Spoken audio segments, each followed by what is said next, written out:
Hey guys, looks like I may be one of the last few people to join in this morning. Sorry, I did a little exercise this morning, jumped in the shower, and before you know it was 8 o'clock. Hey, good morning. Um, so let's see. This light above my computer here is out. I had to rewire some things yesterday because we were one of the fortunate ones that lost power. Luckily got it back last evening, but it was probably, I think we were the first ones on the board. We lost power probably right before midnight last night. And of course, my wife calls me and tells me that I told her to call me if we lose power. And sure enough, she called me right at midnight. And so she had a cold night. And then I went to rewire some things up to get at least get the little oil heater I have in the back bedroom turned on. And long story short, I had to get some cords turned around. I got a bunch of boxes behind me if you guys see it. Yeah, I know it was, but I'm glad that we have it back. I mean, obviously I wouldn't be here if I didn't have power. But so I hope you guys are doing well. I think classes are going online today. I think that was the email or text message I got. No in-person classes, so I guess that's a good thing. But okay, so this is Friday morning, February 12th. If I don't hear from you guys, happy Valentine's Day. I guess, what is that, Sunday maybe? So, yeah, same here. Hopefully the gym will get power back. We live in an old neighborhood where there's a lot of tall trees, and it's just a matter of time. We've had windstorms and we lose power. I don't know if it's like a bad connection or just a combination, but luckily no trees came down, which is a good thing. But in past spotlight sessions, we have covered transport membranes. Yeah, I see. I don't have kids. Luckily, I know of course, in 03 and 09, we had kids, or I was a kid. Sorry, mom and dad. It was my sister and I, and we went 8 days in 03 without any power. So I talked to mom about it yesterday, and she says, "We'll try doing it for 8 days with little children." So I could only imagine. I was a 7th grader. My sister was a 5th or 4th grader. So not exactly 2 years of age or toddlers, but I could only imagine keeping everybody warm. But all right, so sorry, I keep going back, regressing. We've talked about DNA replication. We've talked about channel membrane transporters. We probably just finished up this week's Bio 137 labs. So that is we're gonna have a lab 1 exam coming up, not next week, but the following week I think is what the syllabus says. Check me on that with the syllabus. I think because we don't have labs next week because of President's Day. Okay, yeah, everybody should be the same.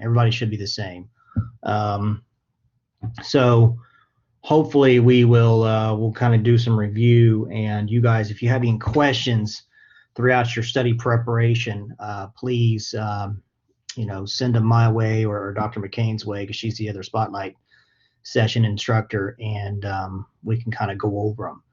So is there anything that you guys want to talk about today? I don't have anything prepared. Lab 3 was histology. Oh, Anna, I type in, this is what I tell people. Just type in that. I don't know. I'm like, I don't really know what my handle is or channel or whatever. But it's Drew Mattmiller, and you'll see my little 2012 face on there, and that'll be, that is, I think all the spotlight sessions are on there, and as well as my some of my Bio 139 labs that people asked me to upload. So okay, so lab 3, lab 3 was easier, Kelsey. It was we kind of deferred from histology and went into was lab 3 histology? This week's was osmolality. I think lab 3 was histology, which is good. Never mind. Lab 4 is osmolality and mitosis, and we can talk about that today too, if you guys want.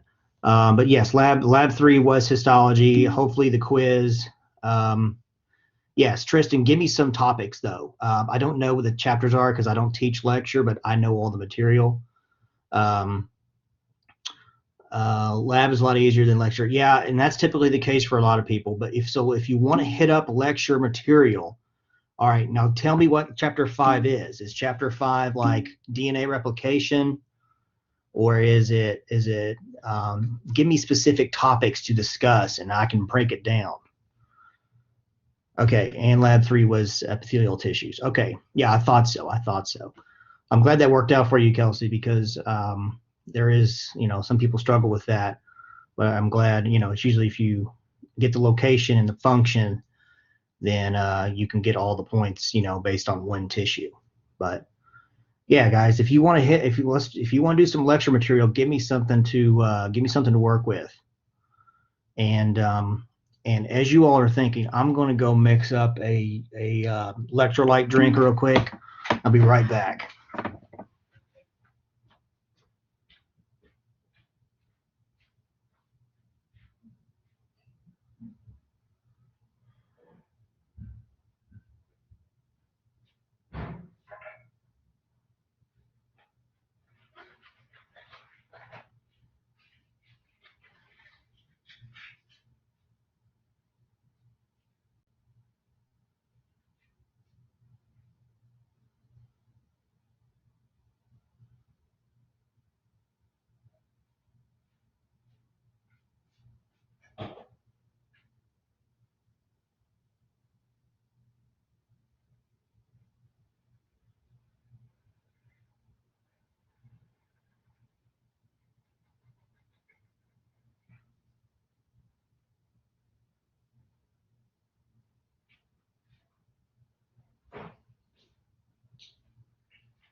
All right, sorry about that. I was getting a little lightheaded. All right, so what do we have? All right, nothing yet. Well, let me know when we get something. Chapters 3, 4, and 26. All right, so chapter 3 is organelles, right? So are we okay on atomic theory and neutrons and protons and polar bonds and non-polar bonds? Like, I think that's chapter 2, maybe chapter 3, chapter 4, maybe. Okay. All right, thank you, Anna. I can do that. I can work with that. So, organelles, ICF, and ECF. So, let's start with organelles real quick. So we have the nucleus, right? The nucleus houses the chromatin, which is the DNA, which is the nucleotides. All right, I'm going to try to throw out a bunch of different vocabulary words for you all, because when I was in your seats, I did not understand what chromatin was or what a molecule was. And basically what it is just different. It's like when we're looking at a bird's eye view of the cell, we see a nucleus and we see chromosomes. Chromosomes are huge. And then we zoom in a little bit further, and then these chromosomes are made up of chromatin, which, is these DNA that's wound up into these histones, right? And then we zoom in a little bit further into this chromatin, we see DNA strands, which are made up of nucleotides, each individual nucleotides, adenine, cytosine, guanine, and thymine. All right. And this is kind of where we get into like the molecular world when we are diving in right into each individual nucleotides of the DNA. Now, organelles, that is essentially what the nucleus is. We do have a nuclear envelope that we can touch on too. That kind of it gets involved in secondary messenger, I think. That may be one of your chapters, Tristan. Secondary messenger, maybe three or four, and membrane transports. Mitochondria. Mitochondria is the powerhouse of the cell. This is where we get oxidative phosphorylation and the citric acid cycle. All right, so when we try to make ATP from glucose, we bring in and we start picking off the glucose through glycolysis, which makes pyruvate, and then pyruvate goes into the citric acid cycle, and then we go into oxidative phosphorylation. Now, the citric acid cycle and the mitochondria are found in the citric acid cycle and the oxidative phosphorylation phases are found in the mitochondria. Glycolysis is found, yeah, that's right. So that's and YouTube has a lot of different stuff for DNA replication and everything. Hold on 1 second, guys. I'm going to mute this.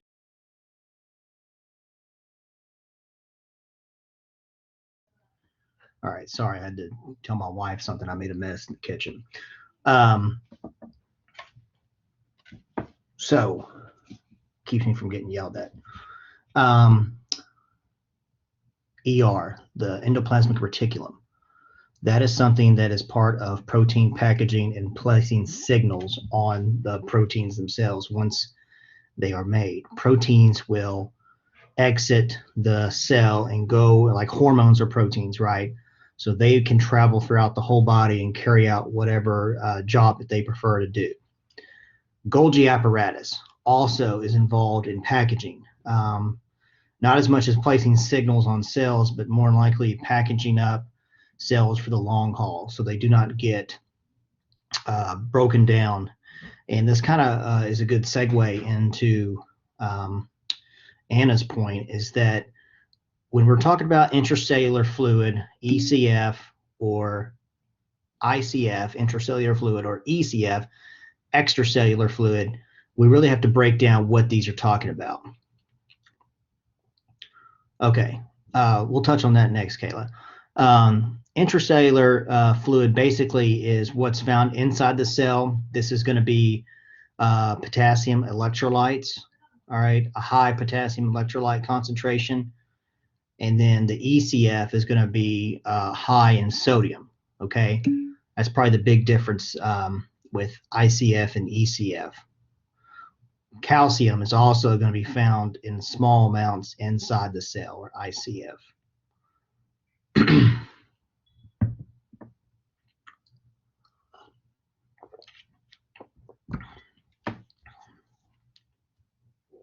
Okay.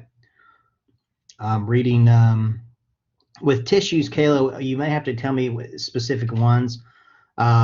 Tissues are very tough to deal with. I think if you want to talk about each individual tissues, you may want to check out the lab of lab 3. But I couldn't imagine what else you'd be going into with chapter 5 tissues, like different types of muscle tissue. I'm assuming maybe is what we're getting at.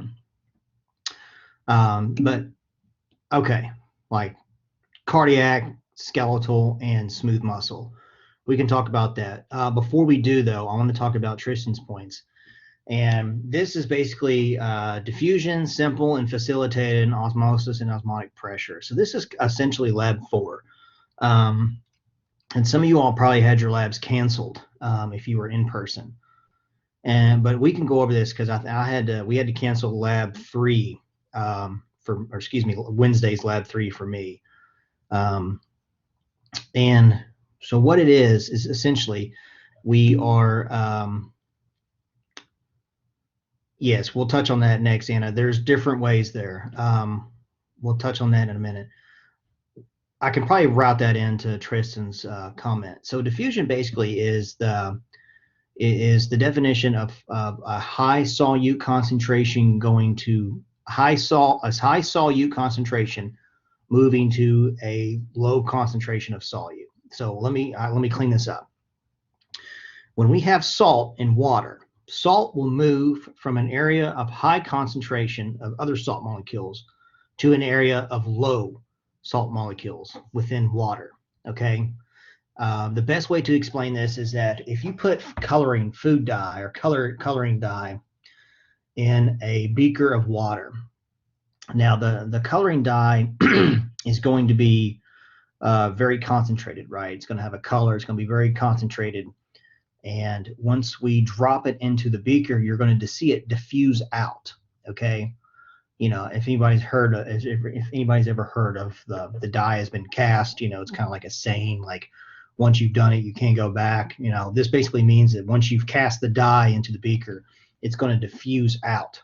And basically, this is the definition of diffusion. It's when we have a solute, or in this case, the food dye, will, once it's placed in a solvent or water, solvent and water are usually the same thing, that it's going to diffuse out to areas of lower concentration of that solute.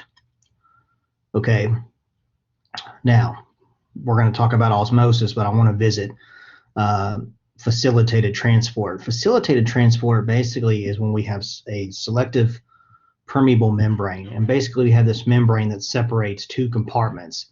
Back to Anna's point, where one of these compartments could be the intracellular fluid blocking or has a membrane to the extracellular fluid, and then we have these channels, right, that allow electrolytes to come in.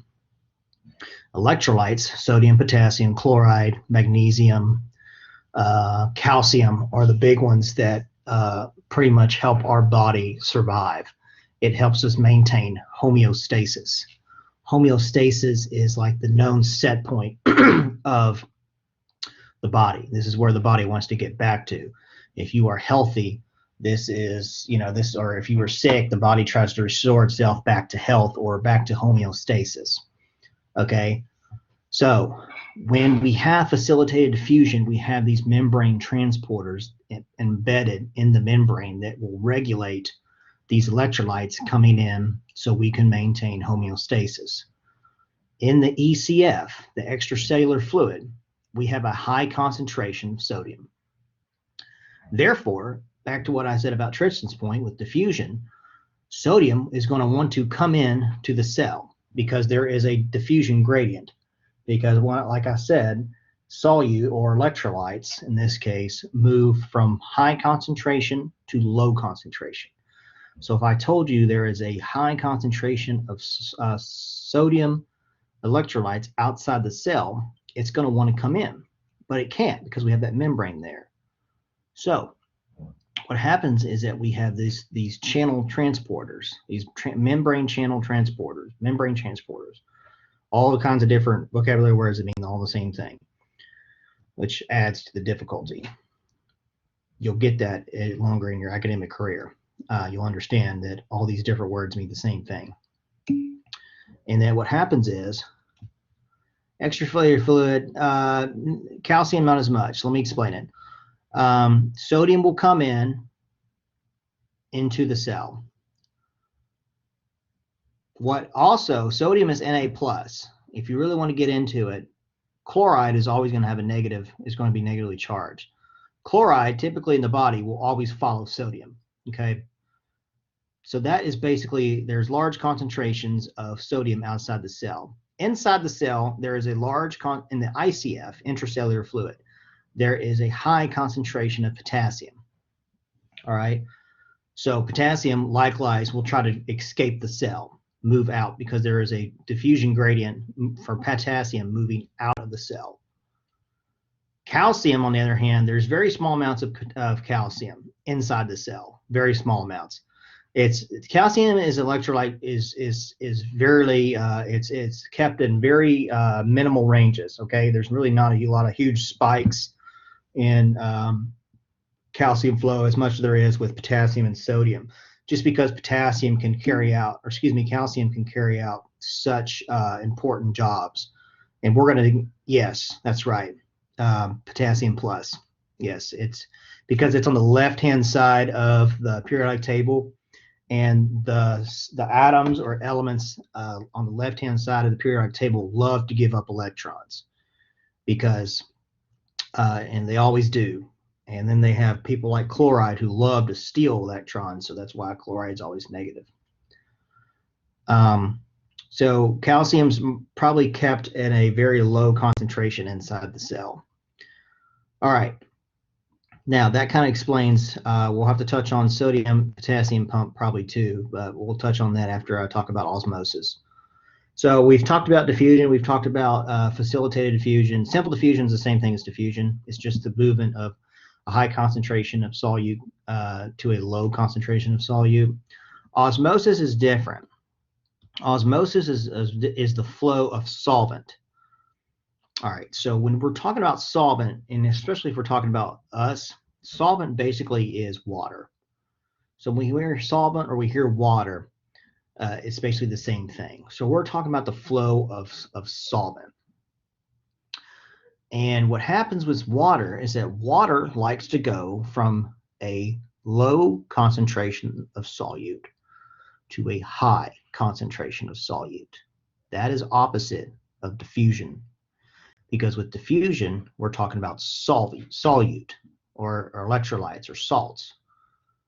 With osmosis, we're talking about water. So water likes to go from areas of low salt concentration to areas of high salt concentration. If somebody were to spill their water bottle on a lab table and you put a large salt brick in the middle of that table, of that puddle of water, you will see the water kind of get absorbed into the salt brick, right? Because basically what that's demonstrating is that there is a high salt concentration in that salt brick, and osmosis will go from areas of low salt concentration to areas of high salt concentration. Okay, so we following that?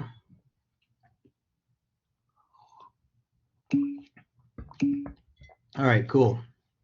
All right, let's take it down one more. Hypotonic, hypo, hyper, and isotonic. So the cool thing about this is when we really start to get in, hold on one second. Why all the potassium, sodium, and chloride exchange? Is it in the current? Yes. This is what creates an action potential, Anna. We'll talk about that next. This is how my brain sends signals to my muscles to do this, to talk. This is how the brain talks, is through action potentials. The action potentials work by regulating sodium, potassium, mainly sodium, potassium, and then sodium, potassium, and then calcium will be involved in muscle movement, okay? So we'll have sodium and potassium travel from the brain all the way to about the muscle. And then all of a sudden, when the nervous system fires an action potential into the muscle, it will release calcium, and then calcium will help contract the muscles to move. We can talk about that with tissues, with skeletal, cardiac, and smooth muscle, because all muscle tissue contractions involve calcium. Without calcium, you have nothing. All right. So this is kind of how the nervous system meets the muscular system. Coded language? No, I think we may be looking too far into it. I think what happens is we have a neuromuscular junction. Like element is in like sodium, potassium. It's basically, if it's a language, it's a language of two. It's of two elements. Where we have, or three, I guess, if you want to count in calcium. It's called the neuromuscular junction, and we can talk about that, but it's going to take a while for me to get into that. They communicate well.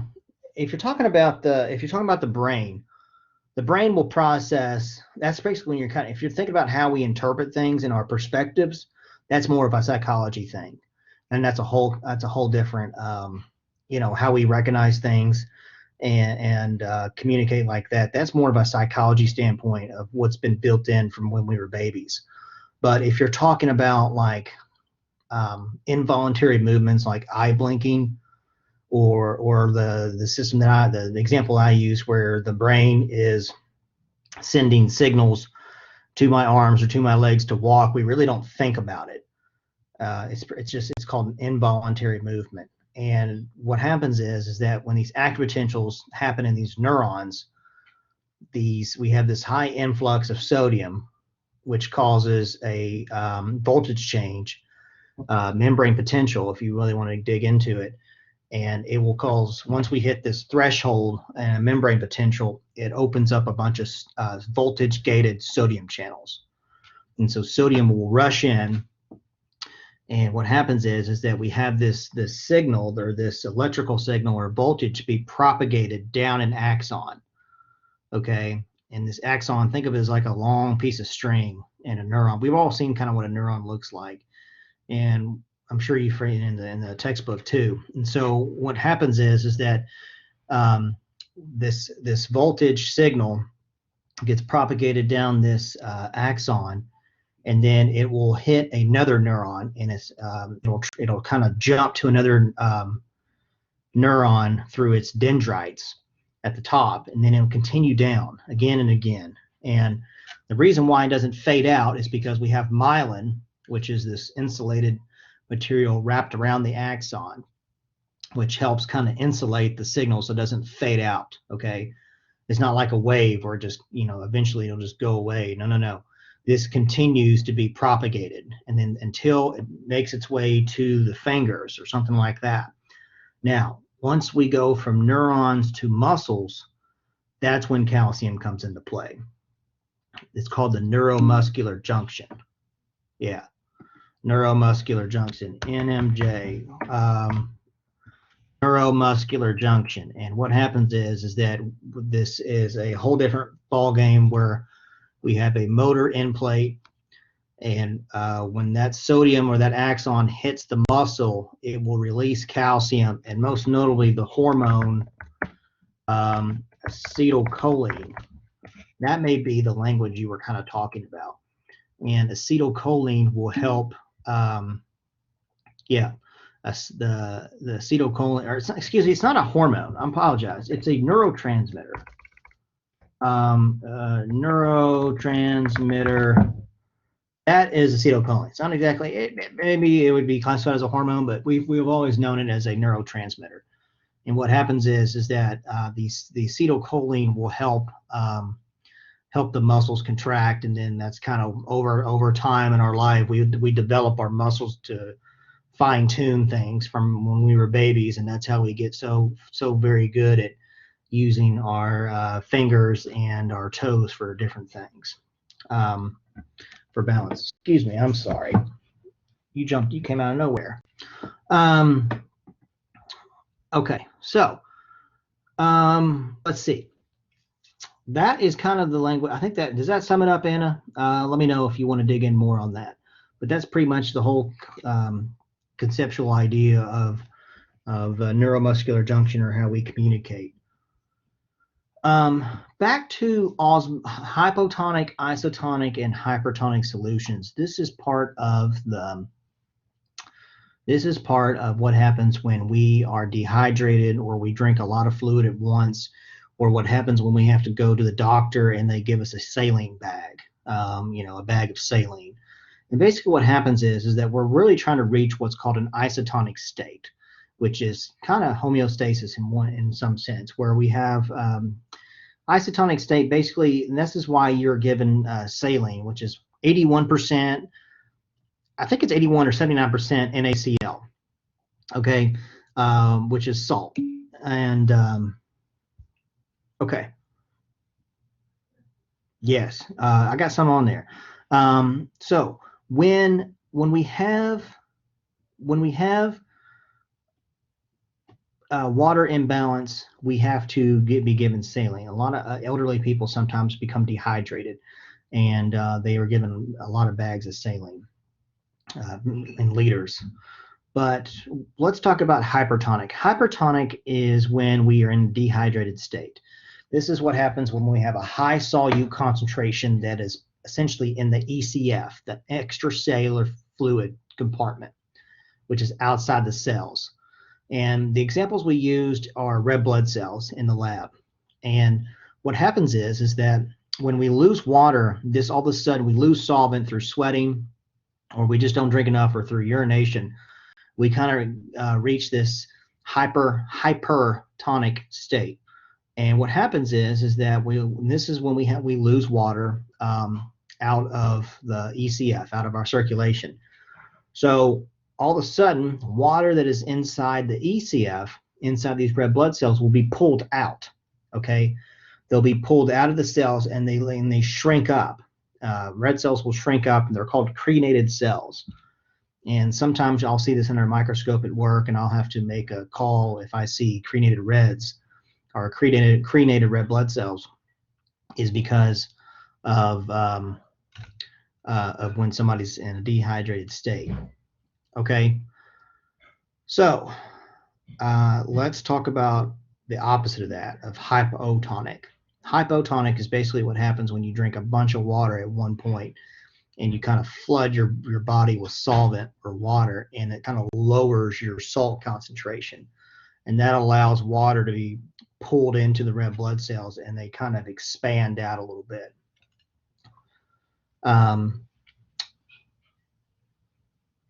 Now you're talking about a solute pump. I'm not sure what you mean by a solute pump.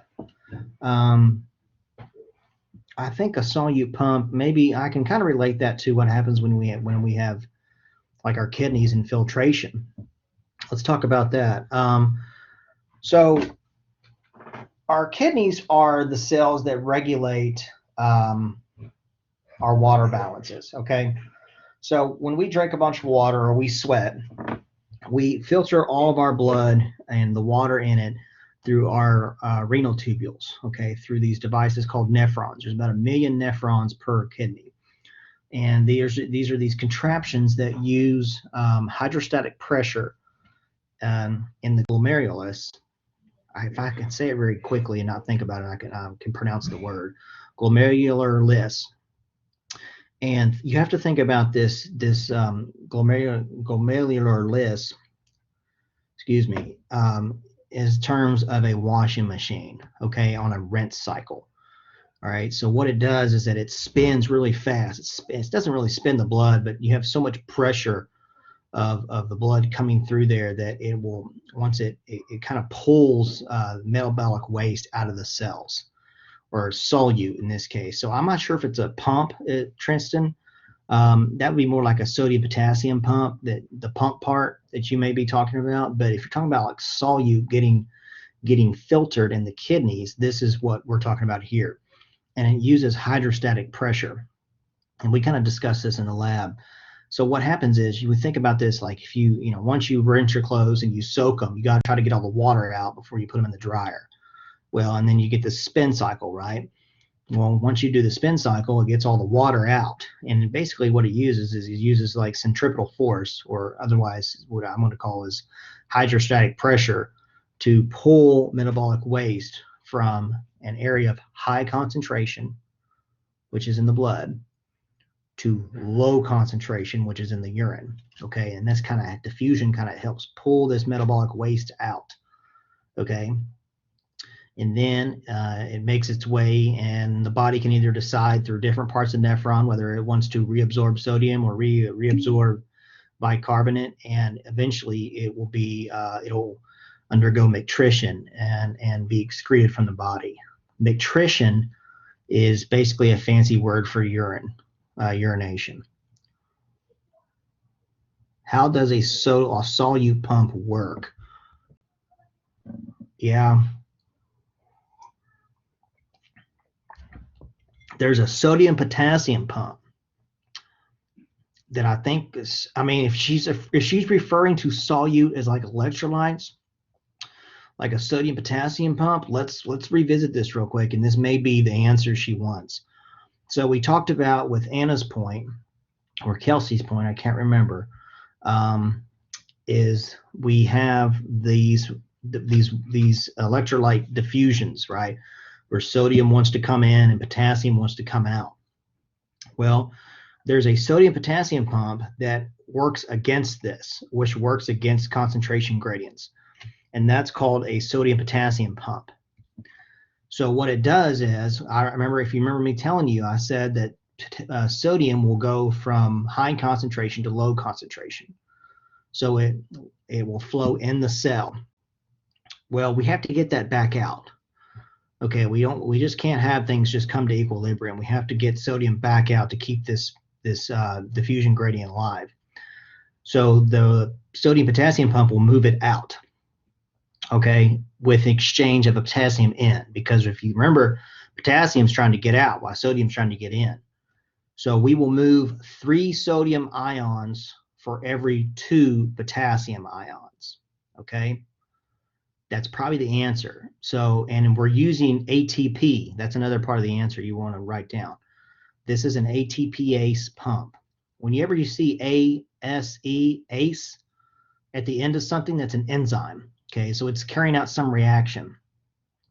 So a sodium potassium ATPase pump will take 3 sodiums out of the cell for every 2 potassiums inside the cell, right? Because potassium is very high inside the cell and likes to leak out, but we have to pump it back in to keep it in there. All right. And so it's moving against these electrolytes concentration gradients. And therefore, because it's going against the concentration gradients, it has to use ATP, so it burns energy. And I think that's the question she's asking right there. Let me know what you think about that response.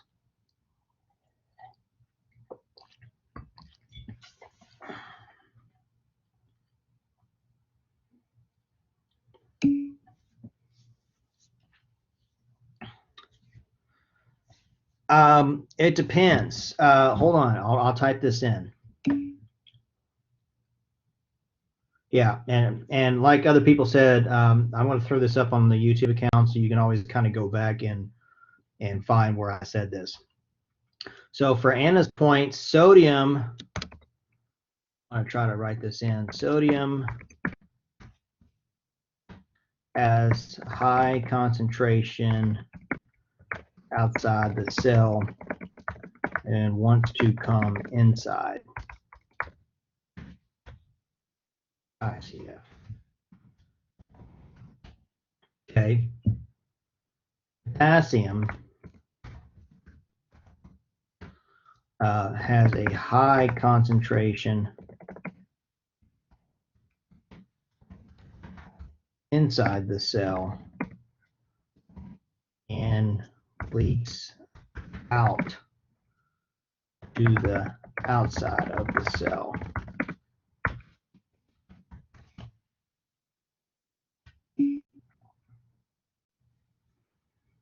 Yeah, there you go, Anna. That's it.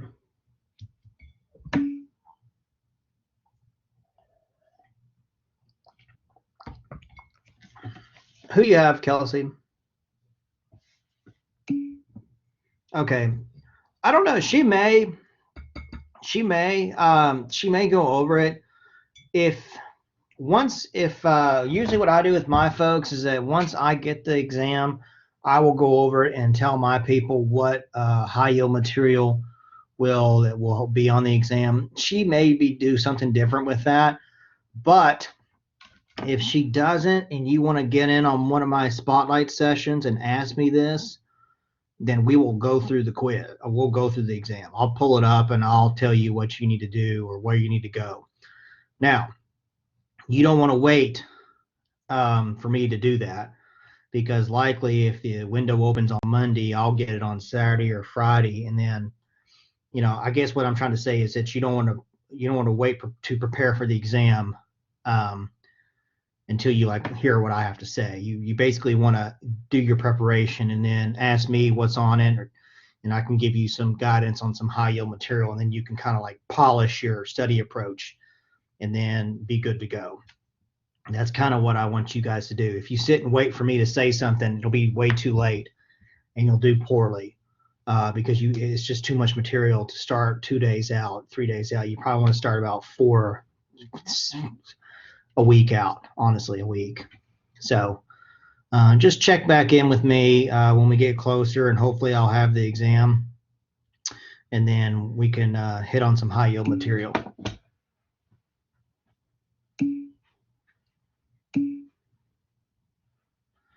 All right, let me read Richard's real quick.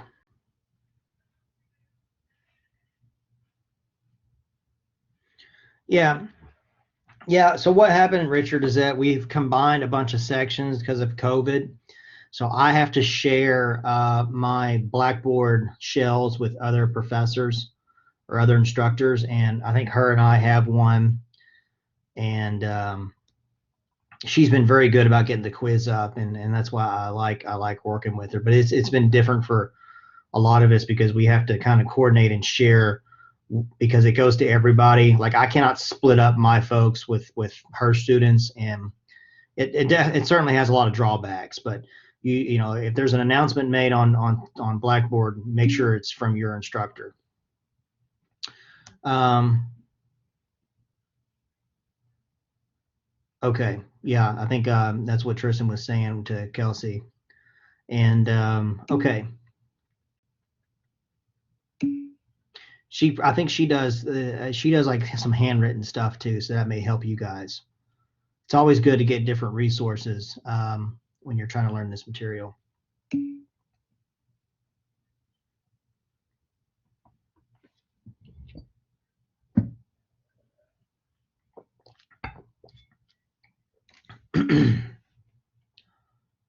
All right. I'm trying to think if have we missed anything else or have I said everything?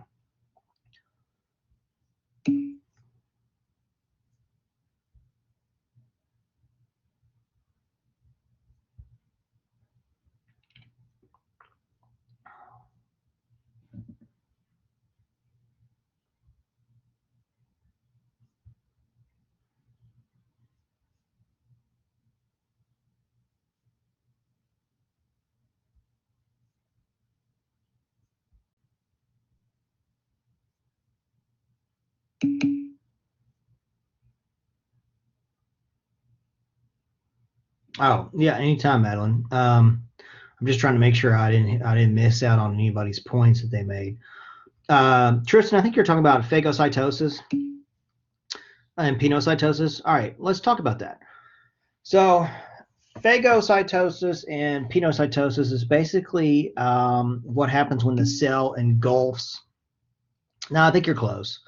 I know what you're talking about. I think phagos, I think it's that.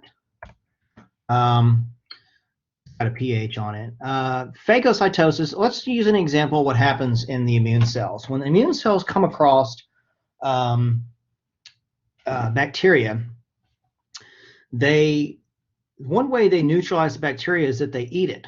All right. Phago means eat. All right. And what happens is that it will kind of, the cell membrane will kind of morph around the bacteria and the cytoplasm at least and kind of engulf it. And then it will ingest or phagocytize the bacteria and then break it down into its in the lysosomes of the cell. Lysosomes have a very low pH gradient, and what happens is that this is how we kind of diffuse bacteria. Like phagocytic cells, there's only a handful of them in there, and the best way to demonstrate phagocytosis is to talk about immune cells. Neutrophils do this, monocytes do this, and well, it depends, Kelsey. If you're talking about like with COVID-19 right now, basically that is dealing with antibodies, and this is how we become immune to diseases is through antibodies. That's why you always hear this antibody talk and antigens. Antigens are what is found on the virus or the bacteria. Okay.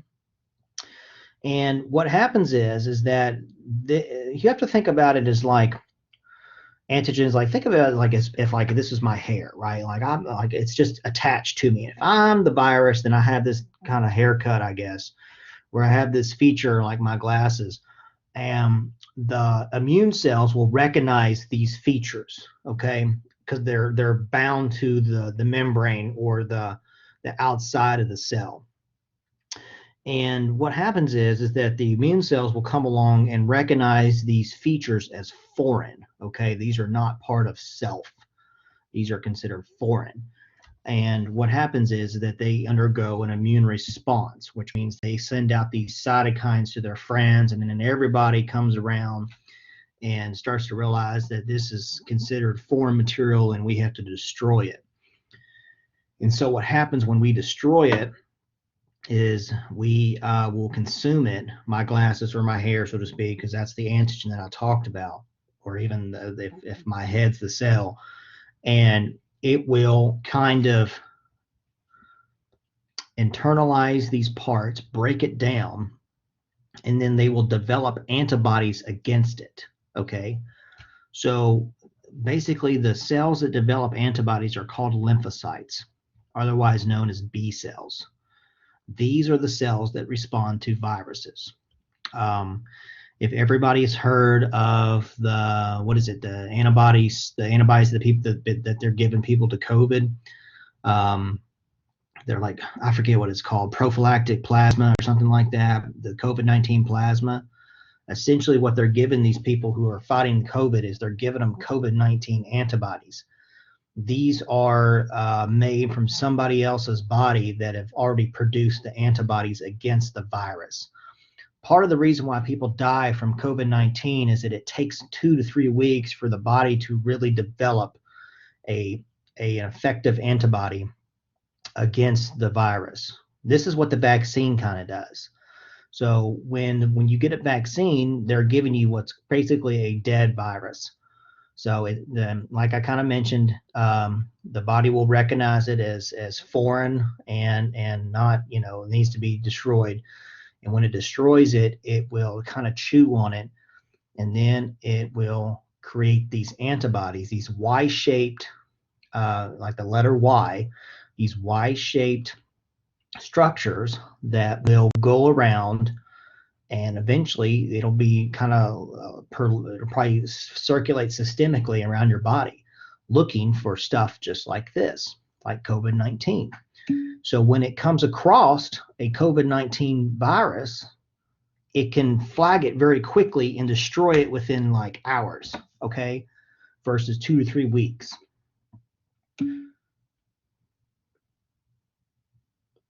I think that's a good, yeah, Kelsey. You must be a healthcare worker or some kind. Luckily, I got it too, and the second dose is certainly a lot harder than the first dose.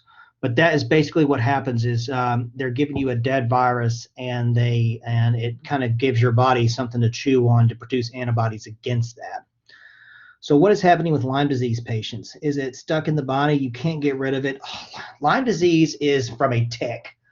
Borrelella, something. I can pick it out in a multiple choice question. But Borrelella, I think, is the tick that causes Lyme disease. Yes, I think it is. I think is in a very elusive antigen, and that is kind of getting into parasites, I think, Anna. And I have to look up Lyme disease specifically, but a lot of people have to have PICC lines involved. Yes, Borrelella. Here is Borrelia. That is the type of tick that will cause Lyme disease. And I think once it kind of goes underneath the skin, it carries this. I don't know if it's a virus or not. It may be a virus, but it's the vehicle is the Borrelia, and that will I think it's very elusive. Viruses, I think, well, here's what it is. Viruses are very hard to get rid of. Okay, if you ever had mononucleosis, I've had it when I turned 21. The kissing virus, as they call it. You live with that. Herpes is another virus where it kind of goes dormant, okay, and we have what's called flare-ups from time to time, either invoked through stress or something else. And so I think that's kind of what Lyme disease is. Strep B is a bacteria, Streptococcus. Streptococcus group B. There's group A strep, group B strep, group C strep, and then groups D. Group B strep is Streptococcus pyogenes. That is what causes strep throat. And I think if it doesn't get cured, it will cause rheumatic fever, which will kind of affect the valves of the heart. So that's a bacteria, Kelsey. That's why you can get rid of it through antibiotics. Antibiotics will take care of bacterial infections if your body can't clear it. Yeah, you could be. That is, yeah, they'll do, okay, so they'll do group B. Yes, they will do group B screens on pregnant patients. Yes. Group B, I think, is it's not achalaceae. It's another one that can cause harm to the fetus. That's why they screened you for that. Is that the group B strep? Yes, you'll be a carrier, but it may affect your fetus, and then things can go south. So I think that's why you were screened for that. A carrier basically means is that your body will your body recognizes it as self and it doesn't attack it. Same with MRSA carriers. If you're a carrier, that means your body, your immune system doesn't attack it and get rid of it. It just accepts it as a as a carry-on item, so to speak. So yeah. Any other questions? I know we kind of got off topic here, but I certainly like talking about immunology and virology and vaccinations. Certainly a current topic.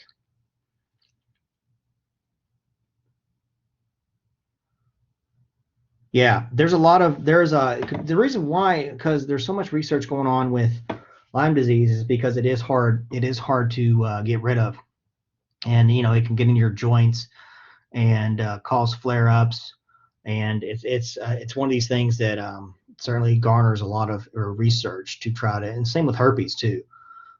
Herpes is like everybody seems to have some form of herpes, whether it's genital or oral. And they always think, and HIV is another one. HIV we've made great strides with. I'm sure we've all seen the commercials. Yeah, I just don't know a lot about Lyme disease. That's my problem. I know people who have dealt with it before. There was a huge researcher in my undergrad at Murray State. She's probably retired now, but most of her whole career is dedicated towards studying Lyme disease. Co-infections. That's probably what you mean. I don't know what you mean by co-infections. If the infections of the tick itself and then the infection of you, perhaps, or when you give it to somebody else through like kissing or sex or some kind of blood transfusion. That is just something that's any virus can do. If it gets into any kind of fluid, you could certainly pass it on to somebody else. But I think that's what you mean by co-infection. All right, and while you guys are still chatting away, I'm gonna get the attendance form real quick and make sure you guys get that. I don't want to forget.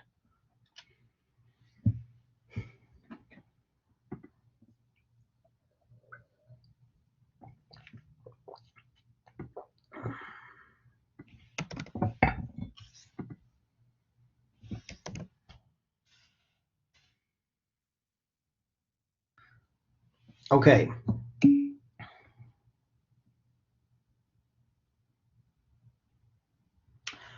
Oh, okay. Yeah, let me try to add a little bit to that, Anna. And you guys, the hyperlink there is the attendance form. Fill that out, and after you do that, you're free to go. Or if you want to hang around and ask questions, feel free. But to Anna's point, what happens sometimes is that the immune system can get overrun. Okay, and it's very powerful.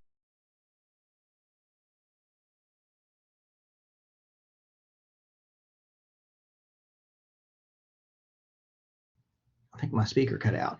Sometimes it could be caught up. The immune system is very strong, and sometimes it can be caught up in being busy fighting in a bacterial infection. Whether you're stressed out or you have strep or something like that, and then the virus that you've already had. Yeah, you too, Kelsey. The virus that you already had will flare up again. Okay, it's probably called a secondary infection. You likely have had the virus for a while and it's gone dormant, and then it'll kind of get activated once it sees the immune system fighting off the bacterial infection that you picked up. Yeah, anytime, Richard. Richard, thank you for the the compliment. I appreciate that. So I think, Anna, to your point, the virus will, as you've probably had the virus before, and it kind of goes into a dormancy, and then if you were to catch strep throat or a staph infection, your immune system kind of takes its eye off the virus, and then the virus can then begin replicating and then flare up, and then you kind of have to allow the immune system to fight off the virus. Usually you would give somebody antibiotics to kill off the bacteria, and then it will allow the immune system to handle the virus. I think that's the best comment I can make about co-infections. It's interesting.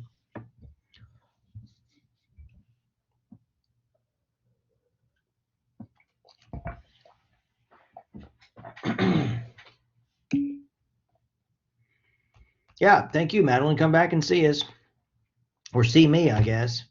Enjoy your weekend.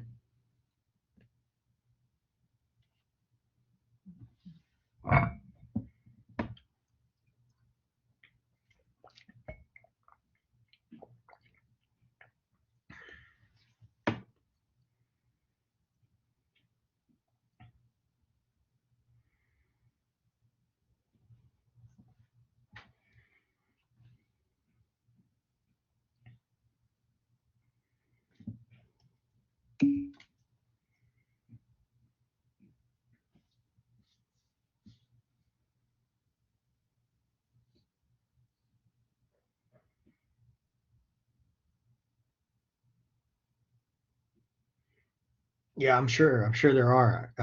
Lyme disease is something that we see here, but probably not as much as out west. So it's a good thing. It's something we don't see a lot here. We see more rocky mountain spotted fever. That's more of a western disease too, from ticks. But all right, Anna. Well, yeah, thanks for bringing up all those points. I'm probably gonna head out of here, but schedule another spotlight, and we'll talk more about things as they come up. Oh, cool. All righty. All right. Well, you're definitely seeing a lot of infections being way out west. All righty. Have a good weekend, and I'll see you next time.